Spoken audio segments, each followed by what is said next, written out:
दोस्तों नमस्कार, स्वागत है आप सभी का। अगर आप राजस्थान बोर्ड कक्षा 10वीं के विद्यार्थी हैं तो मैं आपके लिए लेकर आ चुका हूं हिंदी का एक ऐसा पेपर जो कि आपके एग्जाम में आने वाला है। यानी कि आपका जो पेपर का पैटर्न है यही रहने वाला है जो हम बताने वाले हैं।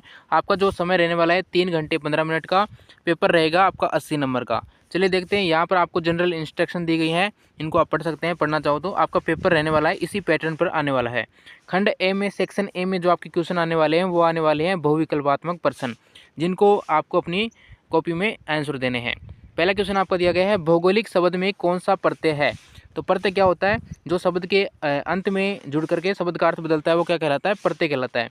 तो अंत में क्या आ रहा है? अंत में आ रहा है इक, तो इसमें क्या करेंगे? इक प्रत्यय इसमें बिल्कुल राइट कर देंगे। दूसरा दिया गया है, निराकार शब्द किस उपसर्ग से बना है। उपसर्ग क्या होता है? जो किसी शब्द से पहले जुड़कर शब्द का अर्थ बदल देता है उसे निराकार, उसे उपसर्ग कहते हैं, है ना। तो राइट आंसर हम इसमें क्या कर देंगे? निर इसमें हम राइट कर देंगे, option number B. Question number तीसरा यहाँ पर दिया गया है, व्यक्ति जो पेट भरा और तन ढका होने पर भी सो नहीं पाता वह होता है। वो क्या होता है? वो असंतुष्ट व्यक्ति होता है। उसका पेट भरा है, कब शरीर पर कपड़े सब कुछ मिल रहा है, फिर भी वो असंतुष्ट है। इस राइट आंसर क्या करेंगे? Option number first. Question number चौथा दिया गया है, निम्नलिखित में से कौन सी रचना मनु भंडारी की नहीं है। तो यहाँ पर मनु भंडारी की रचना कौन सी नहीं है? एक प्लेट सैलाब मनु भंडारी की नहीं है, ये हम राइट आंसर कर देंगे। क्वेश्चन नंबर पाँचवा दिया गया है, एक लेखक ने बाल गोविंद की संगीत साधना का चरमोत्कर्ष किस दिन देखा। इसका राइट आंसर हो जाएगा पुत्र की मृत्यु पर। क्वेश्चन नंबर 6 दिया गया है, गोपियों द्वारा उद्धव को अंत में कौन सा धर्म याद दिलाया जाना प्रदर्शित है। तो यहाँ पर राज धर्म दिया गया है, मित्र धर्म दिया गया है, प्रेम धर्म और ज्ञान धर्म दिया गया है। क्वेश्चन नंबर 6 है, राइट आंसर हो जाएगा प्रेम धर्म। अगला क्वेश्चन दिया गया है, अट नहीं रही कविता में किस मास की मादकता का वर्णन किया गया है। राइट हो जाएगा फागुन मास। क्वेश्चन नंबर 8 है, संगीतकार का कार्य क्या होता है। राइट हो जाएगा मुख्य गायक के साथ स्वर मिलाकर उसके साथ स्वर पर बल प्रदान करना। क्वेश्चन नंबर 11 है, भोलानाथ एवं उनके दोस्तों को कौन सी शरारत महंगी पड़ी। क्वेश्चन नंबर 9 राइट आंसर हो जाएगा ऑप्शन नंबर द, मौसम तिवारी के साथ बदतमीजी करना। क्वेश्चन नंबर 10वां यहाँ पर दिया गया है, मैं क्यों लिखता हूँ पाठ के आधार पर बताइए कि आलसी लोग किस दबाव से के बिना नहीं लिख पाते हैं। यहाँ पर जो राइट आंसर हो जाएगा आंतरिक दबाव। क्वेश्चन नंबर 11 है, साना साना हाथ जोड़ी पाठ की लेखिका गंगटोक ने सुबह आँख खुलते ही बालकनी की ओर क्यों दौड़ी। राइट हो जाएगा इसमें कौन सा? ऑप्शन नंबर स।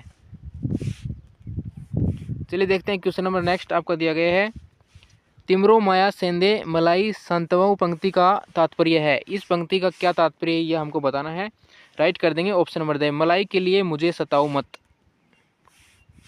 दूसरा आपका खालिस्तान रहने वाला है, रिक्त स्थानों की पूर्ति करनी है, जिसमें पहला दिया गया है, जिस क्रिया का फल कर्ता को छोड़कर कर्म पर पड़े वह खालिस्तान क्रिया कहलाती है। तो वो क्या कहलाती है? सकर्मक क्रिया कहलाती है। दूसरा रहने वाला है, वे विशेषण जो किसी पदार्थ के गुण दोष रंग रूप आकार आदि का बोध कराते हैं वो क्या कहलाते हैं? वो कहलाते हैं गुणवाचक विशेषण। क्वेश्चन नंबर तीसरा है, वे शब्द जिनके स्वरूप में लिंग वचन काल आदि से कोई परिवर्तन नहीं होता उन्हें खालिस्तान शब्द कहते हैं। राइट हो जाएगा अवयव शब्द। तीसरे में क्या भरेंगे? अवयव। चौथा है, स्वर्नाम के खालिस्तान भेद होते हैं। तो स्वर्नाम के 6 भेद होते हैं, तो इसमें हम 6 भरेंगे। पांचवा है, स्वागत शब्द में संधि है। तो स्वागत में कौन सी हो जाएगी? आपकी स्वर संधि हो जाएगी। अगला है, रात दिन शब्द में खालिस्तान समास है। तो रात दिन में करेंगे द्वंद्व समास। नेक्स्ट क्वेश्चन तीसरा आपका रहने वाला है। तीसरे क्वेश्चन में निम्नलिखित अपठित गद्यांश को पढ़कर दिए गए प्रश्नों के उत्तर अपनी उत्तर पुस्तिका में लिखना है। ये आपको गद्यांश दिया गया है, इसको आपको पढ़ना है।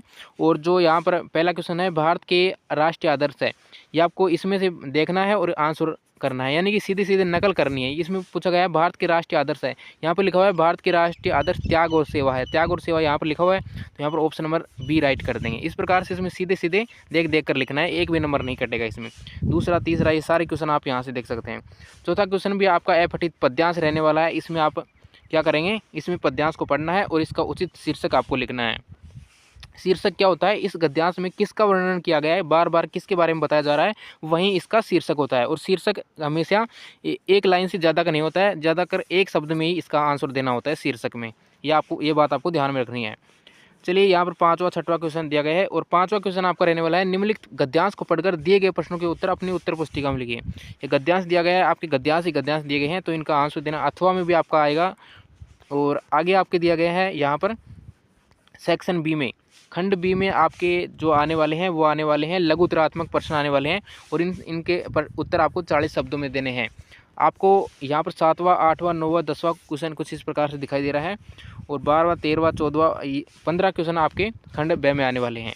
सेक्शन सी में आपके किस टाइप का क्वेश्चन आएंगे? सेक्शन सी में आपके 16वां और 16वें में अथवा भी आएगा, आपका 3 नंबर का रहने वाला है। और जो 17वां क्वेश्चन रहेगा वो भी आपका 3 नंबर का रहने वाला है, अथवा भी आपको मिलेगा। 18वां क्वेश्चन है वो भी आपका 18वां 19वां ये भी आपके 3-3 नंबर के रहने वाले हैं। और जो 19वां क्वेश्चन है इसमें बताया गया है जयशंकर प्रसाद के व्यक्तित्व एवं कर्तृत्व का संक्षिप्त परिचय दीजिए। और अथवा में आपको दिया गया है रामवृक्ष बेनीपुरी के व्यक्तित्व एवं कर्तृत्व का संक्षिप्त परिचय दीजिए। यानी कि 3 नंबर का आपका ये 19वां क्वेश्चन रहने वाला है। आगे आपके खंड द में आने वाले हैं 150 शब्दों में उत्तर देना है इनका। यहाँ पर क्या बताया गया है, निम्नलिखित शब्दों में से किसी एक विषय पर 300 शब्दों में निबंध लिखना है। तो यहाँ पर मोबाइल फ़ोन छात्र के लिए वरदान, दूसरा है पर्यावरण के ऊपर, तीसरा है आत्मनिर्भर भारत। इस प्रकार से किसी एक पर आपको लिखना होगा। क्वेश्चन नंबर 21 है, स्वयं को राजकीय उच्च माध्यमिक विद्यालय अलवर का राकेश कुमार मानते हुए अपने विद्यालय के प्रधानाचार्य को शैक्षणिक भ्रमण हेतु प्रार्थना पत्र लिखिए। और अथवा में आपको कुछ इस प्रकार के दिया गया है। क्वेश्चन नंबर 22 में आपका अवतरण दिया गया है, इसमें आपको अवतरण लिखना होगा। अथवा में भी आपका रहने वाला है, अगर ऊपर का नहीं आता है तो आप अथवा का भी कर सकते हैं, कोई एक आपको करना है। तो यहाँ पर मैंने आपको बता दिया आपके टोटल 22 क्वेश्चन आपके रहने वाले हैं पेपर में, हिंदी के पेपर में। तो अभी तक आपने वीडियो को लाइक नहीं किया है, वीडियो को लाइक कर ले, चैनल को सब्सक्राइब कर ले, क्योंकि आपका जो एग्जाम होने वाला है, एग्जाम पेपर होगा, उससे पहले हम आपको इंपॉर्टेंट क्वेश्चन बता देंगे, वही क्वेश्चन आपके पेपर में आ जाएंगे, है ना।